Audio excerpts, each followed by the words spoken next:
Greetings, cats and kittens. If this is your first time here, welcome. And if you are returning, welcome back to Libby's Lullabies. Today, I am going to be reading The Upside Down Hat by Stephen Barr with illustrations by Gracey Zhang. So, I want you guys to sit back or lie down. Either way, enjoy the story. One morning, a boy who had everything woke up and discovered that it was all gone. Everything was missing, except for his hat. When it started to storm, he put the hat on, and it kept the rain out of his eyes while he searched for what he'd lost. But after 1,000 steps and 10,000 raindrops, he had only his hat and a terrible thirst, so he turned the hat upside down and drank. When the sun came out, farther than it had ever come out before, the boy put the hat back on, and it kept his face from burning while he searched for what he'd lost. But after 1,000 more steps and 10,000 beads of sweat, he had only his hat and a ferocious hunger. So he turned the hat upside down and ate. When the farmer came running up the hill, yelling and spitting about his cherries, the boy put the hat back on, and it kept his face hidden as he blended into the crowd and searched for what he'd lost. He searched for his sewing needle and his pirate flag and his bright orange stilts and his best friends Henry and Priscilla. But after 1,000 more steps and 10,000 strangers, he had only his hat and a dreadful, helpless feeling.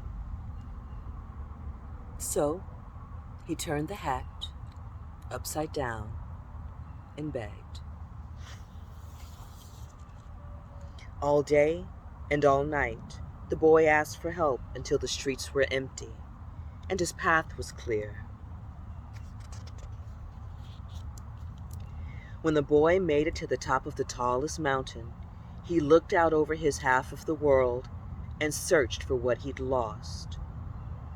But it was still somewhere else, and there was nowhere else to go.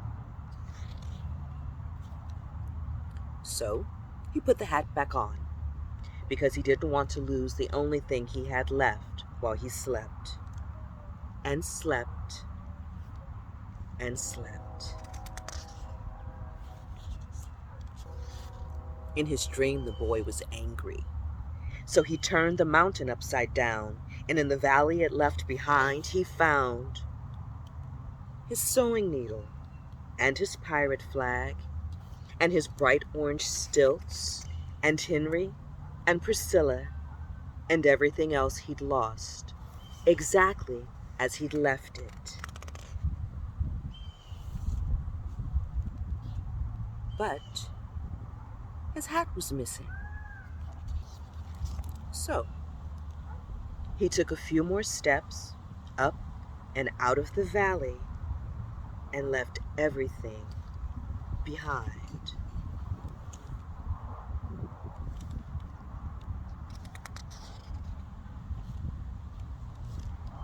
Until he found his hat waiting for him. One morning, a boy who had nothing woke up, sighed down, and discovered his life was turning around. These are really pretty and nice. So what do you think? Did you like it? I really liked it. I really like the illustrations too. You know, you can make the most of what you have. You don't have to have everything. Just appreciate the things that you do have. So, I want you guys to enjoy the rest of your day or your evening, your week or your weekend. And I will see you next time on Libby's Lullabies. Mwah. Cheers.